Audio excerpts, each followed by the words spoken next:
थंडीच्या दिवसांमध्ये इडली डोशाचं पीठ फर्मेंट करण्यासाठी आपल्याला कोणते तांदूळ वापरायचे आहेत आणि हे पीठ आपण कशा पद्धतीने फर्मेंट करून घ्यायचं आहे याबद्दलच्या सगळ्या सविस्तर टिप्स या व्हिडिओमध्ये तुम्हाला अगदी शेवटपर्यंत पाहायला मिळणार आहेत।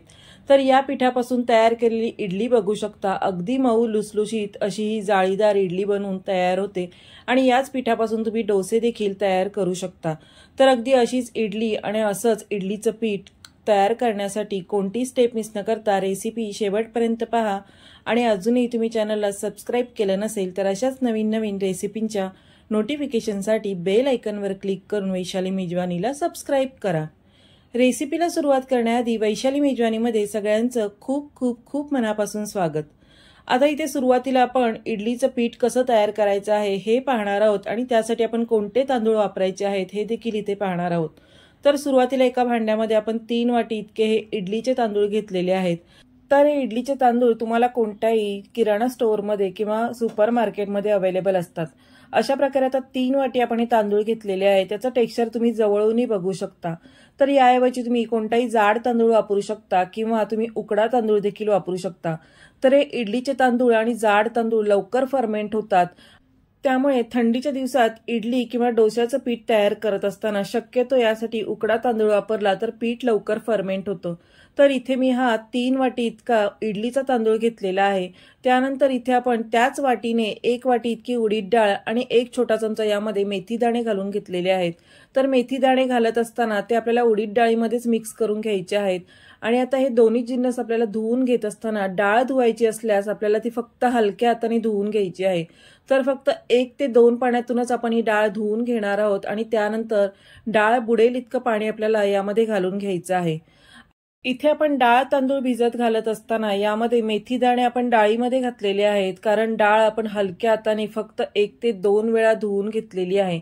तर फार चोळून चोळून डाळ न धुता या प्रकारे हलक्या हाताने फक्त 1 ते 2 पाण्यातून धुवून काढायची आहे आणि त्यानंतर तांदूळ आपण 2 ते 3 पाण्यातून स्वच्छ चोळून धुवून घ्यायचे आहेत।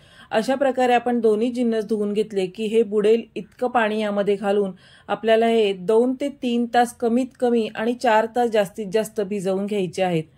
जर आपण सकाळी 9 वाजता हे दोन्ही जिन्नस भिजत घातले तर 12 किंवा 1 वाजता आपल्याला हे मिक्सरमधून दळून घ्यायचे आहेत किंवा बारीक करून घ्यायचे आहेत। तर इथे मी जवळजवळ 3 तास हे भिजवून घेतलेले आहेत आणि त्यानंतर तुम्ही बघू शकता डाळ आणि तांदूळ छान भिजले गेलेले आहेत। तर एखादा तांदळाचा आणि डाळीचा दाणा घ्यायचा आणि अशा प्रकारे नखाने तो आपल्याला तोडून पाहायचा आहे।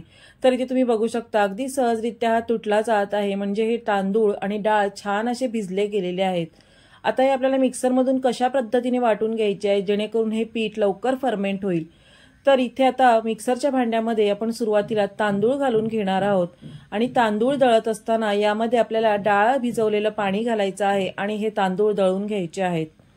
तर इथे मिक्सरच्या भांड्यामध्ये 4 ते 5 चमचे इतके तांदूळ घालून घेतलेले आहेत आणि यावरच आता 1 ते 2 चमचे डाळीचं पाणी घालून घेतलेलं आहे। आता डाळीमध्ये आपण मेथी दाणे भिजवलेले असतात आणि डाळीचं पाणी आपण फार धुवून काढलेलं नसतं, त्यामुळे हे पीठ लवकर फर्मेंट होण्यास मदत होते। म्हणूनच आपण यामध्ये डाळ भिजवलेलं पाणी तांदूळ वाटताना घालून घेतलेलं आहे आणि इथे तुम्ही बघू शकता इतपत हे पीठ आपल्याला बारीक वाटून घ्यायचं आहे। अशा प्रकारे सगळे तांदूळ वाटून घेतल्यानंतर आपल्याला एका पसरट आणि खोलगट स्टीलच्या भांड्यामध्ये हे काढून घ्यायचे आहेत, ज्यामुळे हे पीठ फर्मेंट झाल्यानंतर ओतू जाणार नाही। अशा प्रकारे आपण भांडं वापरायचं आहे। शक्यतो स्टीलचं भांडं वापरावं, ॲल्युमिनियमचं भांडं वापरू नये किंवा लोखंडी भांडं देखील इथे वापरू नये। तर इथे आता तांदूळ वाटून झाल्यानंतर आपण डाळ याच भांड्यामध्ये वाटून घेणार आहोत। आता डाळीमध्ये देखील थोडं थोडं पाणी घालून आपल्याला ही अगदी बारीक वाटून घ्यायची आहे। तर शक्य तितकं कमी पाण्याचा वापर करून आपण हे पीठ या प्रकारे अगदी बारीक वाटून घ्यायचं आहे। याच प्रकारे आता सगळी डाळ वाटून मी या मिश्रणावरच घालून घेतलेली आहे। आता आपल्याला चमच्याने एकदा मिक्स करून घ्यायचे आणि त्यानंतर हाताने आपल्याला 5 मिनिटं हे सगळं मिश्रण फेटून घ्यायचं आहे। अशा पद्धतीने हाताने आपण हे मिश्रण छान असं एकाच डायरेक्शनने फेटून घेतलं की यामध्ये हवेचे बबल्स तयार होतात आणि हे पीठ लवकर फर्मेंट होण्यास मदत होते। तर इथे मी 5 मिनिटं या पद्धतीने हे पीठ छान असं फेटून घेतलेलं आहे। फेटून घेतल्यामुळे हे पीठ हलकं होतं, यामध्ये एअर्स बबल भरले जातात आणि इडलीचं पीठ छान असं जाळीदार तयार होतं। अशा प्रकारे आता आपले छान असं इडली डोशासाठी पीठ वाटून तयार झालेलं आहे। आपण यातलं पीठ अर्ध दुसऱ्या डब्यात काढून घेणार आहोत, कारण हे इडलीचं पीठ फर्मेंट झाल्यानंतर हे ओतू जाऊ शकतं आणि याला फर्मेंट होण्यासाठी आपल्याला स्पेस देखील ठेवायची आहे, म्हणजे जागा देखील ठेवायची आहे. त्यामुळे यामधलं अर्ध पीठ आपण या दुसऱ्या डब्यात काढून घेतलेलं आहे आणि आता यावर आपल्याला झाकण ठेवून 8 तास फर्मेंट करण्यासाठी ठेवून द्यायचं आहे. इथे आपण ज्या पद्धतीने हे पीठ वाटून घेतलं आहे आणि ज्या पद्धतीने हे फेटून घेतलं आहे त्यामुळे हे इडलीचं पीठ झटपट फर्मेंट होतं आणि याला फार वेळ लागत नाही. जर तुमच्याकडे जास्त थंडीचं वातावरण असेल तर पीठ तयार करून झाल्यानंतर या डब्याभोवताली तुम्ही एखादा गरम कपडा बांधून ठेवू शकता किंवा हे भांडं तुम्ही कुकरचं झाकण शिट्टी लावून बंद करून ठेवू शकता, ज्यामुळे यामध्ये ऊब तयार होते आणि पीठ लवकर फर्मेंट होतं. तर इथे मी काहीही न करता या प्रकारे हे पीठ फर्मेंट करून घेतलेलं आहे. ज्या पद्धतीने आपण हे पीठ तयार केलं आहे त्या पद्धतीने जर पीठ तयार केलं की ते लवकर फर्मेंट होतं. तर इथे तुम्ही 8 तासानंतर या पिठाचं टेक्स्चर बघू शकता. मस्त जाळीदार असं हे पीठ फर्मेंट होऊन वर आलेलं आहे. याच पद्धतीचं पीठ आपल्याला इडली किंवा डोसे तयार करण्यासाठी तयार करून घ्यायचं आहे. पीठ तयार झाल्यानंतर किंवा फर्मेंट झाल्यानंतर हलक्या हाताने आपल्याला ते मिक्स करून घ्यायचं आहे आणि त्यानंतर याचे तुम्ही इडली किंवा डोसे तयार करू शकता. आता चवीप्रमाणे तुम्ही यामध्ये मीठ देखील घालून घ्यायचं आहे आणि मग हे पीठ मिक्स करून इडली किंवा डोसे तयार करायला घ्यायचे आहेत. आता इडली मऊ लुसलुशीत तयार होण्यासाठी काही छोट्या छोट्या टिप्स आहेत ज्या तुम्ही लक्षात ठेवल्या तर इडली अगदी मऊ लुसलुशीत तयार होते आणि अजिबात वातट वगैरे होत नाही. इथे इडली तयार करण्यासाठी इडली पात्राला थोडंसं तेल लावून घ्यायचं आहे. जर तुम्हाला तेल लावून घ्यायचं नसेल तर एखादा सुती कपडा पाण्यात भिजवून पिळून घ्यायचा आणि तो या इडली पात्रावर ठेवून घ्यायचा आहे. जसं साऊथ इंडियन लोक करतात त्याप्रमाणे आपण कपडा ठेवून या इडली पात्रामध्ये घालून घेऊ शकतो. त्यानंतर इडली वाफवून घेत असताना इडलीच्या भांड्यामध्ये खालच्या साईडला एक ग्लासभर पाणी ठेवायचं. यामध्ये एक लिंबाचा तुकडा ठेवायचा जेणेकरून भांडं काळं पडत नाही आणि इथे दाखवत असल्याप्रमाणे आपल्याला ह्या प्लेट अशा पद्धतीने लावून घ्यायच्या आहेत. आता जिथे इडली आहे त्या इडलीच्या वरती आपल्याला दुसऱ्या प्लेटचे हे होल दिसले पाहिजेत.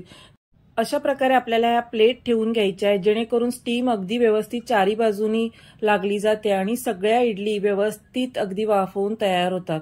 आता याचं झाकण लावायचं आणि एक 10 ते 15 मिनिट आपल्याला मध्यम आचेवर इडली स्टीम करून घ्यायची आहे. इडली स्टीम होईपर्यंत आपण झटपट एक चटणी तयार करणार आहोत. त्यासाठी पाव वाटी ओलं खोबरं घेतलेलं आहे.